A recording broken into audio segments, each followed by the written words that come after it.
Hi everyone, we from the first group will present the result of our final project of the Business Economics and Mathematics course. I am Hans Christian Hananto, and in this presentation, I will explain the material of week 11, partial differential function. In this presentation, we will discuss a few things. First, we will cover the definition of partial derivative and work through an example. Second, we will combine those results into the total differential, then move on to extreme values, how to find and test local maxima and minima. Third, we will switch to economic application, calculating marginal demand using partial derivative. And finally, we will convert those results into price elasticity measures and interpret complement versus substitute. Before diving into concrete example, let's understand what partial differentiation is.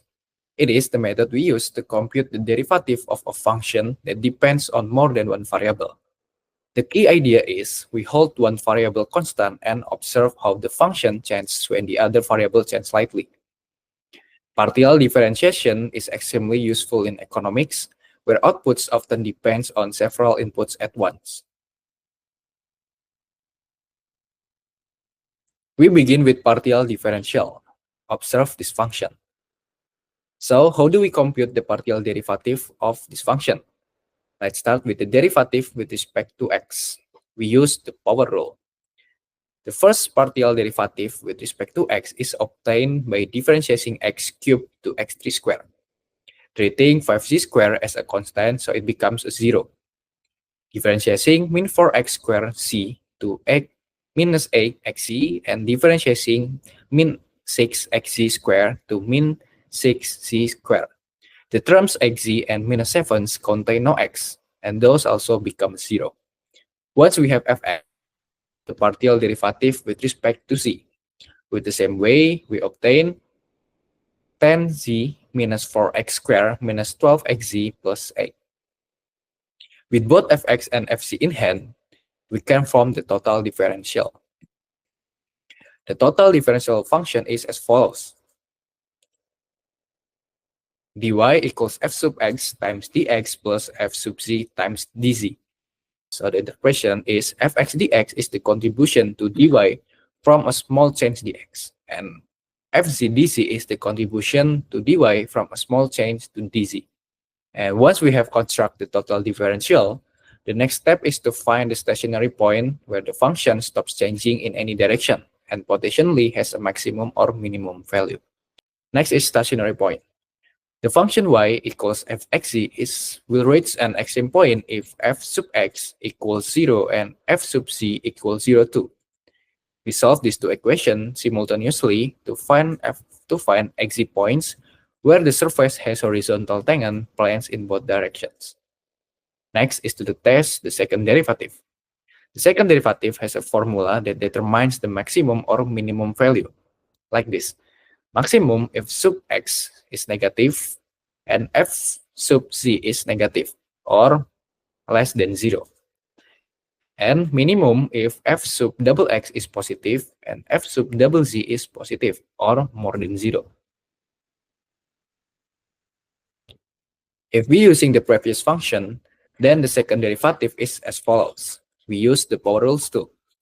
The second partial derivative with respect to x is obtained by differentiating 3x squared, which gives 6x, and differentiating minus xz with respect to x, which gives minus xz.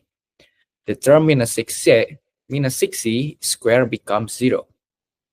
And the second partial derivative with respect to z is obtained by differentiating 10z, which gives 10, and differentiating minus 12xz with respect to z, which gives minus 12x.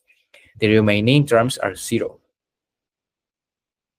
The sign of each second derivative tells us whether the surface is concave up is positive or concave down is negative in that direction. Yeah, and we know now how to find a test extremes in function of two variables. Next, we will see how this partial derivative translates to economics, that is measuring the marginal demand between two goods. Here, demand for goods A and B depends on both price PA and PB. Q sub dA equals a function of P sub A and P sub B.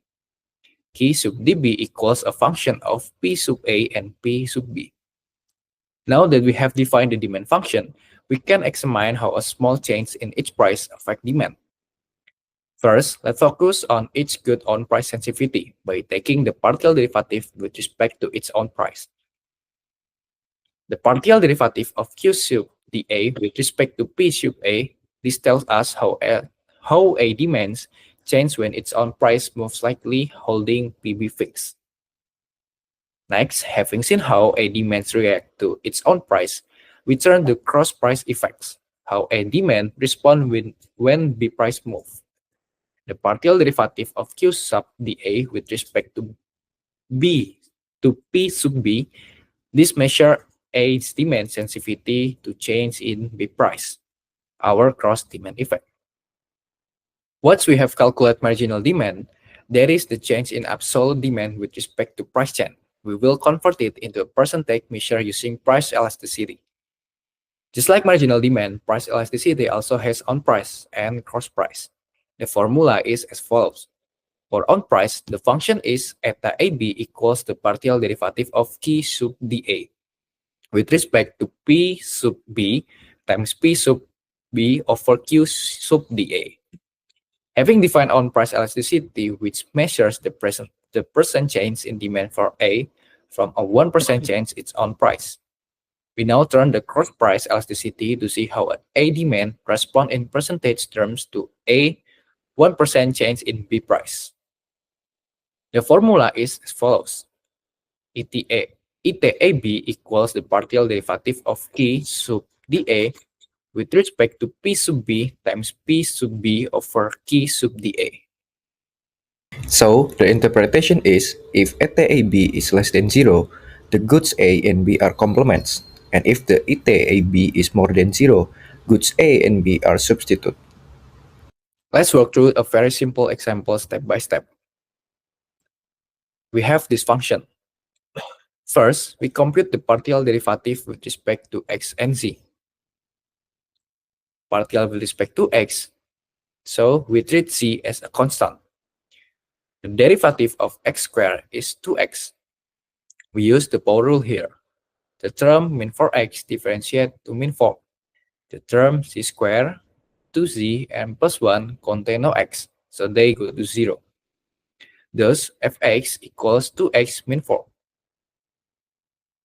Partial with respect to z, so now we treat x as a constant. The derivative of z squared is 2z. The terms 2z differentiate to 2. Terms x squared, min 4x, and plus 1 contain no z, so they go to 0. Therefore, fz equals 2z plus 2. Second partial derivative.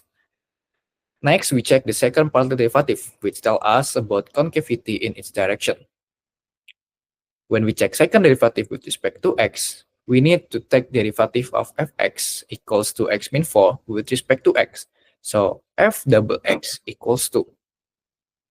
And when we check second derivative with respect to z, we need to take the derivative of fz equals 2z plus 2 with respect to z equals f double z equals 2. Since both f double x and the f double z are positive, the surface is concave up in both the x and z direction. Next is total differential. Now that we have the partials, we form the total differential to approximate small change in f. The formula is dy equals fx sub dx plus fz sub dz.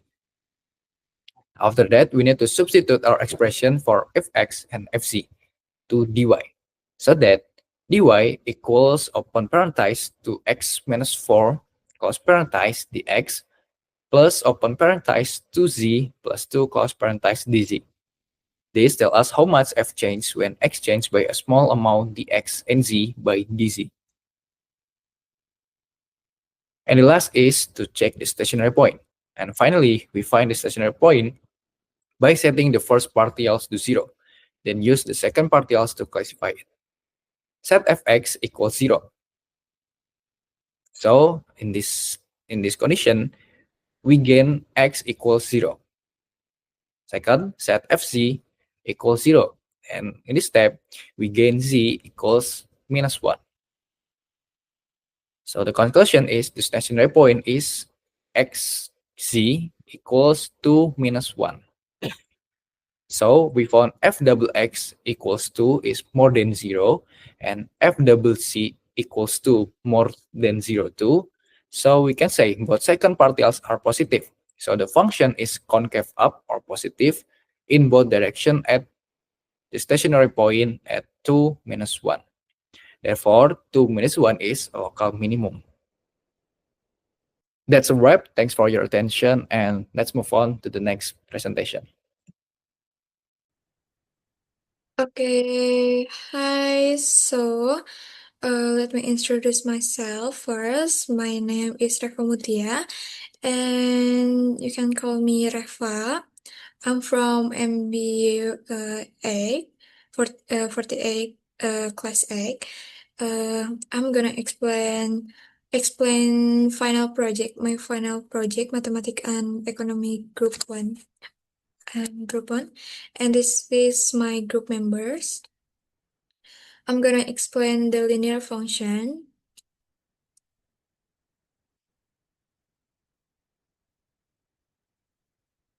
Okay.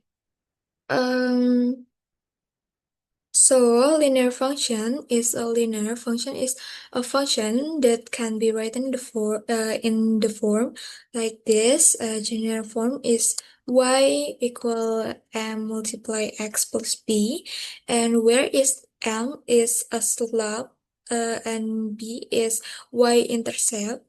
And I have some example like this. If y is 2 equal x plus 3, and the question is find y when x is 4. So just substitute it's y equal 2 multiply 4 plus 3. It's 8 plus 3, and the result is 11. And this is the graph like this.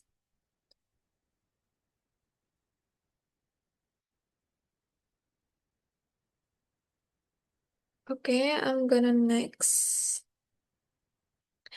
And next, I'm gonna explain the dependent and independent variables. So independent variable is the variable you can control or choose. It's usually x. And dependent variable is the variable that depends on the independent variable. Usually we can call y. And this is the q, fp, and p is fq. Like it's the same. So I have example like given y is 5 multiply x minus 2. If x is 3, the question is what is y? So y is 5 multiply 3 minus 1. It's 50 minus 1. The result is 540. And I'm gonna next. Okay, I'm gonna move my screen, sorry. I'm gonna explain the Cartesian coordinate system. It's coordinate system formed by two perpendicular axes. It's x and y intersecting at the origin 0, 0. Points are represented as x and y. This it's quadrant 1, quadrant 2, quadrant 3, and quadrant 4. In quadrant 1 is the x is plus, and in quadrant 2 is minus x. The x is minus. In quadrant 3, no, it's all. And in the quadrant 4 is the y is minus. Okay. Okay, I'm gonna explain the linear function in y equal a plus b multiply x. So a linear function is a relationship between a dependent variable, it's y, and an independent, I'm sorry, okay, my gesture is slow. Okay, between a dependent variable y and an independent variable x, where the value of y is directly proportional to x. So the general form is y equal a plus b multiply x, where is the y is dependent variable and x is independent variable, and a it's like constant, which is doesn't change, like constant, and b is coefficients, so function as a multiplier of the variable. And this is the graph. The graph of a linear function will always be a straight line like this.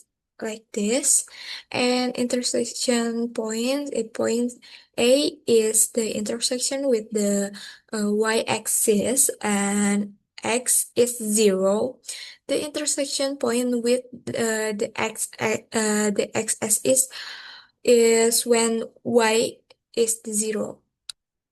And slope, b is the slope of the line, and if the slope value is positive, then the line slopes upward, and if the slope value is negative, the line slope is downward.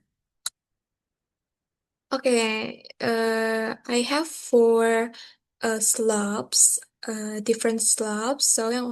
So the first one is negative slope, is line falls like this. Okay.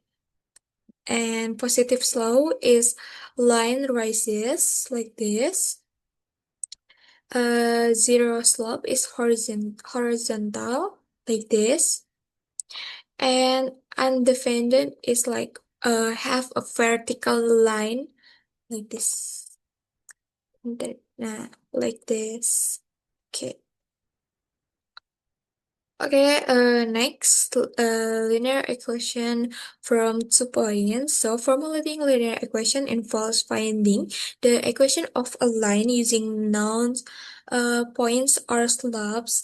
This equation like allows you to predict other values on the line. And this is the step to formulate. Have a 4 steps. So the first one is identify the 2 points, like first point like A is x1 and y1, and B is like x2 and y2.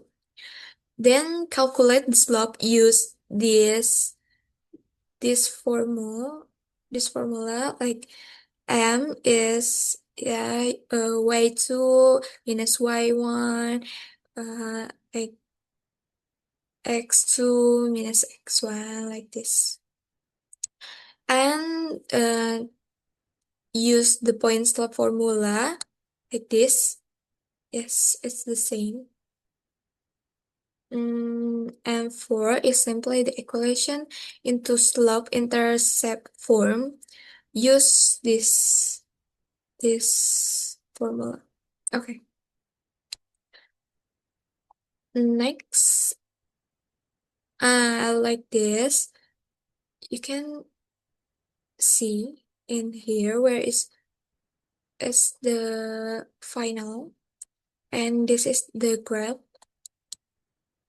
Okay, I'm gonna give you example, like if point A is 2 and 6, this is x1, this is y1, and B is 7, 3, it's x2 and y2 are on the same straight line. Then this is the question. First is calculate the slope and the equation of the straight line, and the last is graph of the function. So I'm gonna explain this. So it's This is the formula, and I'm gonna put here is like this: y1 this y1, and x1 is just input the number, and we have the -3 and 5, and here is we're gonna put here y -6 is -3 5 like this, and just substitute. Okay, it's we get and we substitute with where is y is 0 and where x is 0, and we got this point 12 and 0, and the y-intercept we got 0 7,2, and we're gonna put them into the graph like this here. Okay. Then I'm gonna explain the solution of two equations, two variables. So the first one is the solution is elimination method.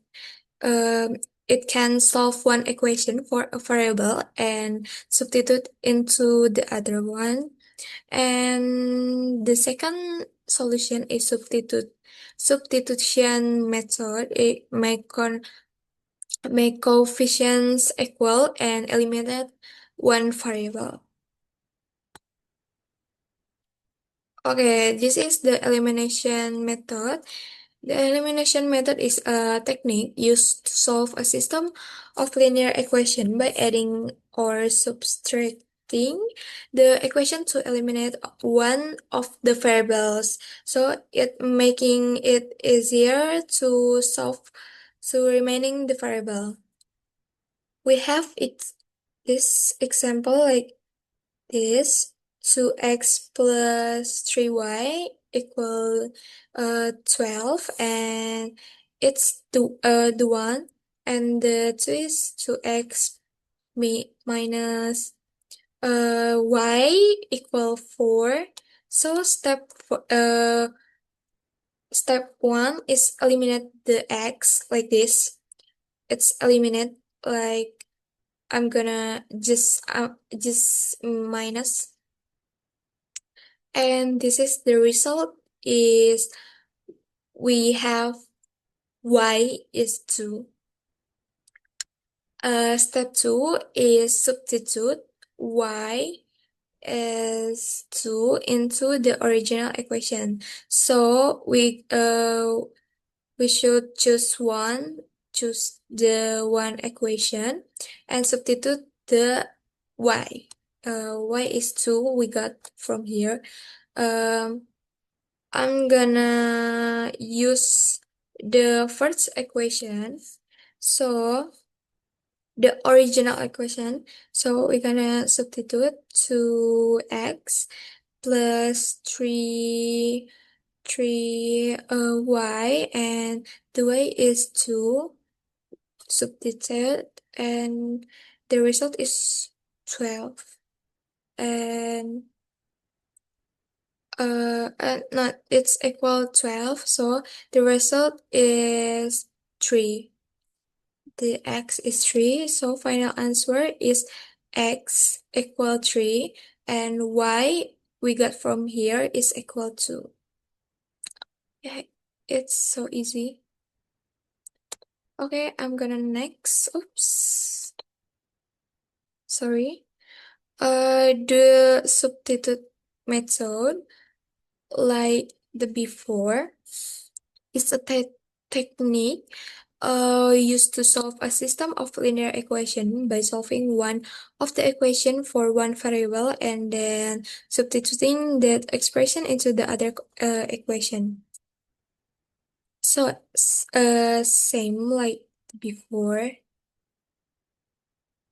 We're gonna solve the equation for x, and step 2 is substitute into equation. So we have like this. We're gonna move this to like x equal 5 minus y, and we're gonna like this. It's like yeah, like this. 10 minus 2y minus y equal 4. This is the result. Is we have y equal 2, and step 3 is substitute y2 into this, like we have the equation. So when we substitute is x equal 5 minus 2, it's 3. So the result is x is 3 and y is or equal 2.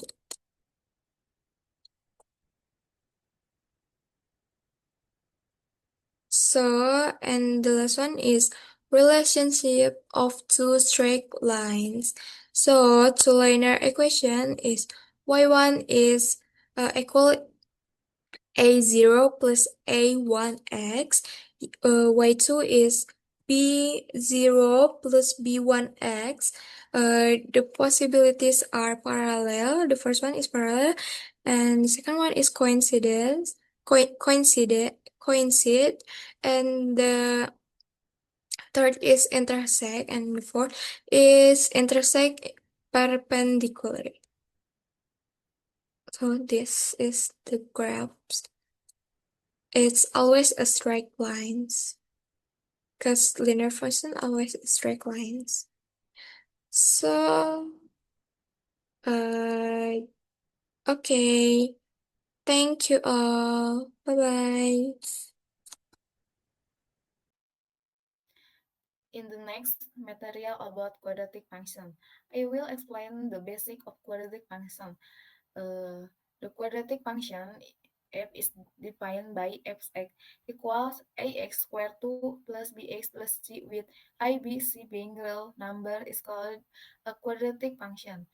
Fx equal ax squared 2 plus bx plus c, and the first one I, b, c are constant real numbers. The second two a is not equals 0. The last one, x is an independent variable. This function is called quadratic because the highest power of the variable x is 2. Next, a quadratic function is a polynomial function of degree 2. A quadratic function is a mapping from the set of real number R to itself, represented as fx equals y equals ix squared 2 plus bx plus c, where ibc exists and a not equals 0. Next, uh, definition quadratic function. The graph of a quadratic function is a parabola. In the form of a quadratic equation is written as ax squared 2 plus bx plus c equals 0, where I, B, C are real numbers. I not equals 0. A is the coefficient of x squared 2. B is the coefficient of x, and C is the constant. Next, okay. Uh, Stationary point, since quadratic function are part of nonlinear function, the graph of the function is not a straight line, but curves upward or downward. The point of the graph of a function where the function temporarily stop changing direction. Next.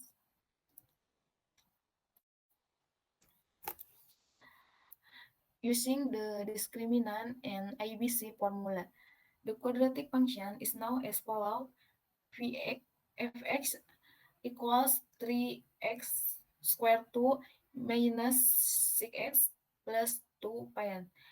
I equals t and the b equals minus 6 and the c equals 2. The first one, discriminant.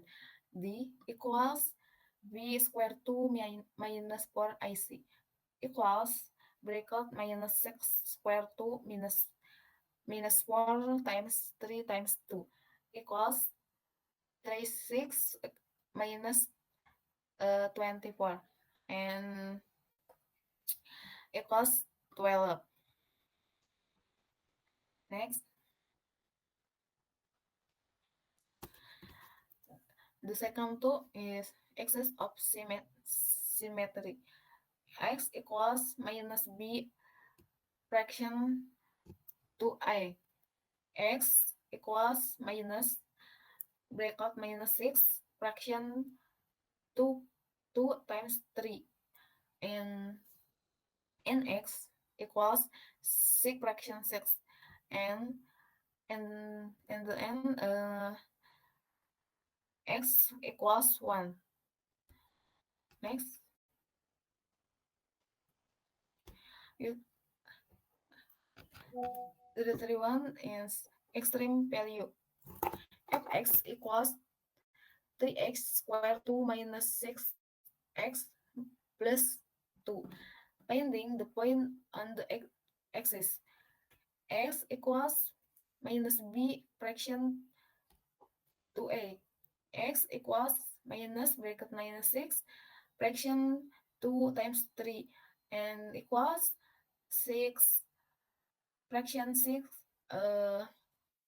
equals 1. X equals 1. Next, finding the point on the y-axis and the y equals minus bracket v square 2 minus 4ic fraction 4i and equals minus bracket minus 6 square 2 minus y minus 4 times 3 times 2 fraction 4 times 3 and equals minus bracket 6 minus 24 fraction 12 equals minus bracket 12 fraction 12 and equals minus 1 minus 1. The minimum value is minus 1 and it opens upwards. The fourth one is stationary point. Stationary point is a point on a quadratic function. Bracket x, y, and bracket 1 and minus 1. The last one and parabola graph, and then in the last one example question using the ABC formula. For example, x squared 2 plus 6x plus 5 equals 0. And the A equals 1, and the B equals 6, and the C equals 5. Using the ABC formula, x 1, 2 equals minus B plus minus roots b square 2 minus 4ic fraction 2a. X 1, 2 equals minus b square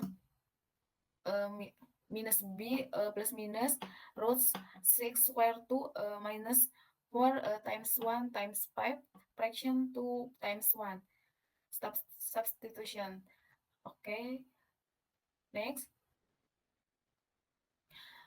Okay, and x1, 2 equals minus 6 plus minus root 6 square 2 minus 4 times 1 times 5 fraction 2 times 1 and minus 6 plus minus root 36 minus 20 fraction 2 and minus 6 plus minus root 6 plus minus root 16 fraction 2 and minus 6 plus minus 4 fraction 2 and equals minus 6 plus 4 fraction 2 equals minus 2 fraction 2 equals minus 1 and minus 6 minus 4 fraction 2 equals minus 19 fraction 2 equals minus 5. So x1 equals minus 1 and x2 equals minus 5. Assalamualaikum warahmatullahi wabarakatuh.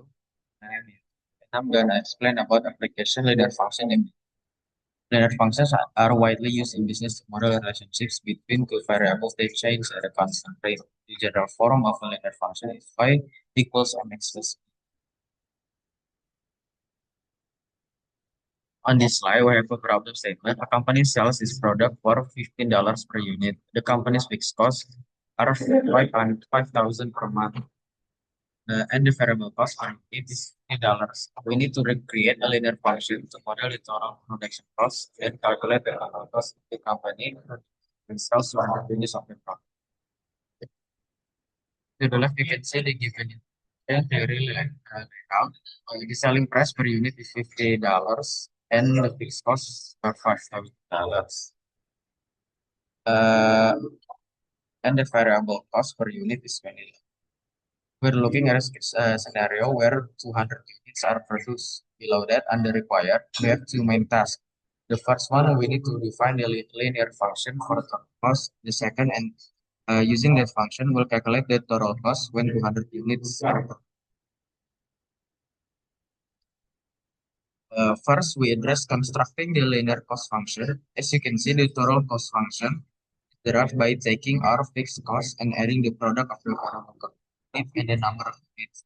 So our functions becomes c equals 5,000 plus 20x, where 5,000 is the fixed cost and 20 is the variable cost per unit. Next, for the calculating the total cost for 200 units, we simply substitute x plus 200 into our cost function. C 200 equals 5,000 plus 20 times 200. This simplifies into 5,000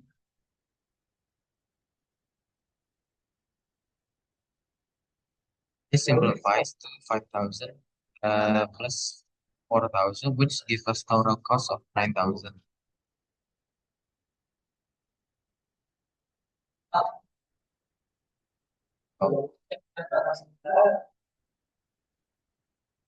So to summarize the answer, the total cost function is equals 5,000 and the total cost for 200 is C times 200 equals 9,000.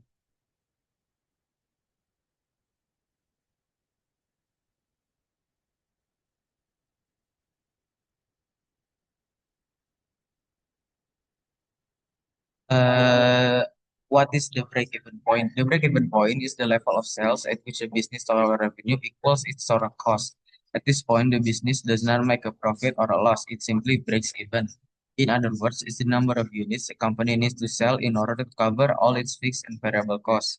Any sales beyond the break-even point will result in profit, while any sales below it will lead to a loss. How to find it? To find the break-even point, you use two equations. If revenue function equals revenue selling price per unit times number of units sold. The second one is cost function, fixed cost plus variable cost per unit times number of units.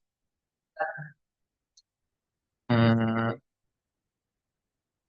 this is an example of a break-even point. The problem is like a company has fixed monthly cost of $8,000. It costs $30 to produce each unit of its product. The product sells for $50 per unit. We need to create two linear functions, one for the cost and one for the revenue. Then we'll determine the break-even point as number of units that must be sold to show that total revenue equals or on the slide, you can clearly see the given information. Our fixed costs are $8,000. The variable cost per unit is 30,000, and the selling price per unit is 50,000. Under required, we have three key tasks. First, we need to define the cost function. Second, we'll define the revenue function. And third, and finally, using both of those, we'll calculate the break-even point.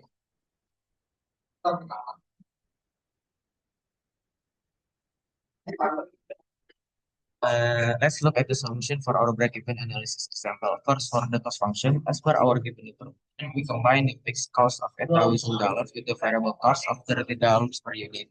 This gives us C equals 8,000 plus 30x. Second, for the revenue function, with the selling price of $50 per unit, our revenue function is simply revenue equals 50x.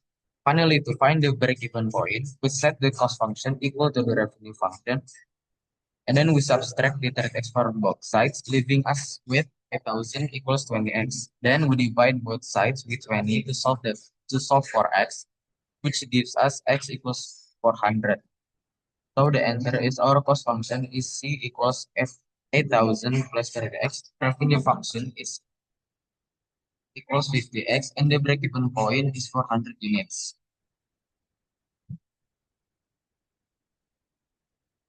Okay.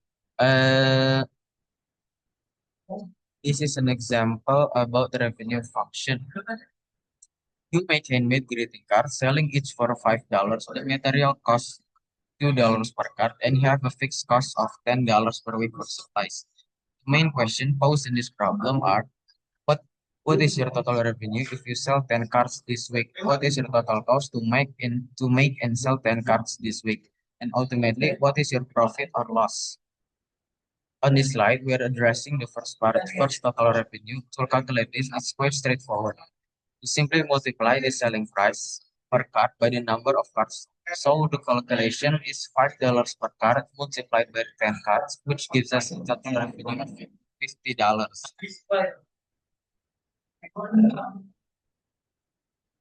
Continuing with our greeting card example, this slide covers the remaining parts of our financial. First, let's look at the second, total cost. To calculate the total cost, we add our fixed cost to the total variable cost. The total variable cost is found by multiplying the cost per card by the number of cards sold. In our case, the variable cost per card is $3. So for 10 cards, the total variable cost is $20. When we add our $10 fixed cost, our total cost is $30. Next, we move on to the third, profit or loss. To determine this, we simply subtract the total cost from the total revenue. We previously calculated our total revenue is $50, so our profit or loss is $50 minus $30. This results in a profit or loss of $20. So the answer for this, after selling 10 cards, is a profit of $20. This demonstrates how we can quickly access the financial outcome of a small business venture using this simple calculation.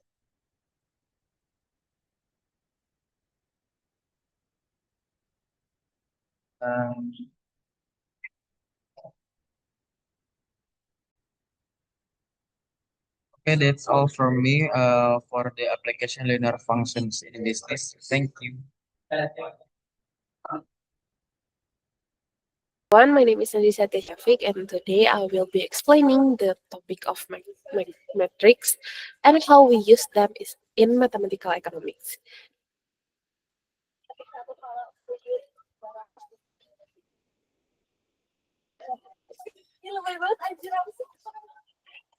Hi everyone, my name is Nadisa Shafiq, and today I will be explaining the topic of metrics and how we use them in mathematical economics. I hope this video helps you understand the fundamental of metrics clearly. A metric is a rectangular array of numbers arranged in rows and columns. Each number is in the metric is called an element. Metrics are extremely useful in various mathematical fields such as linear algebra, and particularly in economics and business models where we deal with multiple variables. For example, consider this matrix. This is a 2x2 matrix because it has 2 rows and 2 columns. A and D are diagonal elements, and B and C are off-diagonal elements. The dimension of a matrix is defined by the number of rows and columns. Let's take an example. Matrix A has 2 rows and 2 columns. Therefore, the dimension is 2 by 2 or 2x2. Another example, matrix B is a 1x3 matrix. We also have special types of matrix like square matrix, row vectors, and column vectors. Matrix multiplication involves combining the rows of the first matrix with the columns of the second matrix.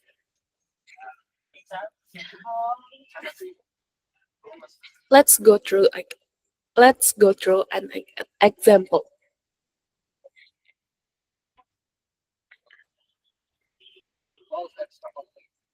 To calculate AXB, we multiply the elements of each row of A with the corresponding elements of each column of B and sum the products.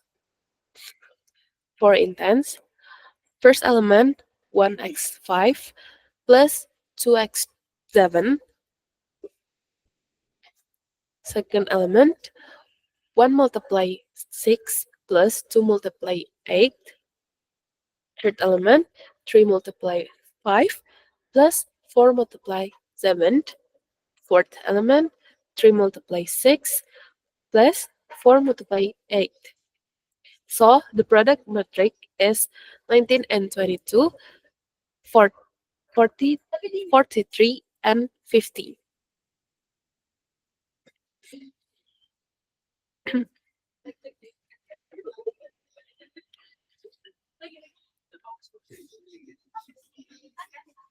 We multiply two matrices by taking the rows of the first matrix and columns of the second matrix. For each element in the result, we multiply corresponding elements and sum them up.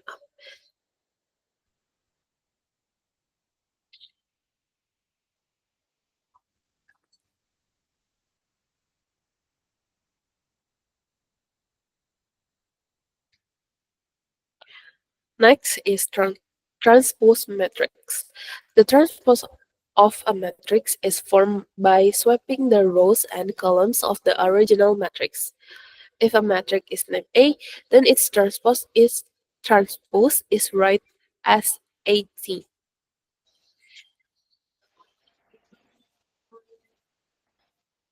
This is a simple example for the transpose. Next is matrix determinant. A determinant is a value that can be calculated from a square matrix. It gives us information about the matrix, such as whether it's invertible.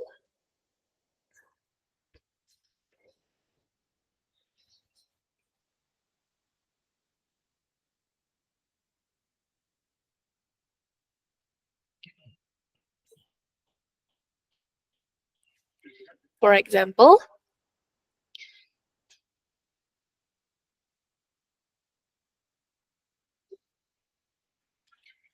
matrix A Matrix A, 3, 2, 1, and 4. So, determinant A is 3, 4, minus 2, multiply 1.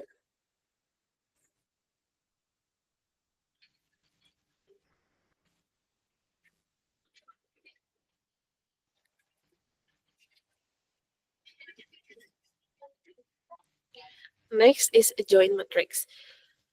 The adjoint of a matrix involves calculating the cofactors and then taking their transpose to find the inverse of a 2 multiply 2 matrix.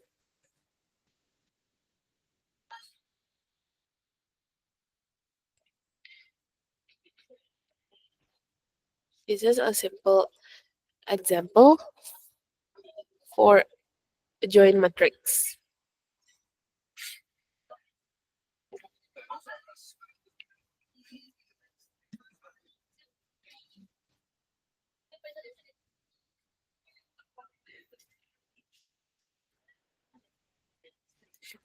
Next is inverse matrix.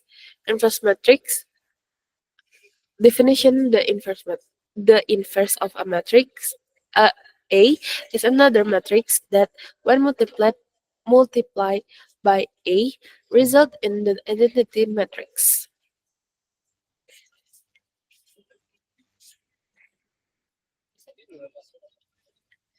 Next is Cramer's rule. Cramer's rule is a method to solve a system of linear equation using determinants.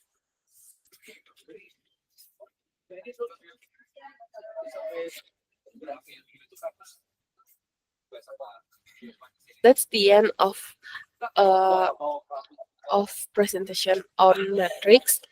To summarize, we've covered what a matrix is, how to determine its size, how to perform matrix multiplication, transpose, compute determinants, find inverse, and use Cramer's rule.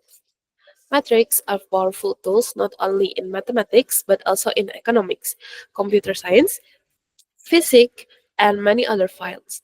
Thank you so much for your attention. If you have any question, feel free to ask.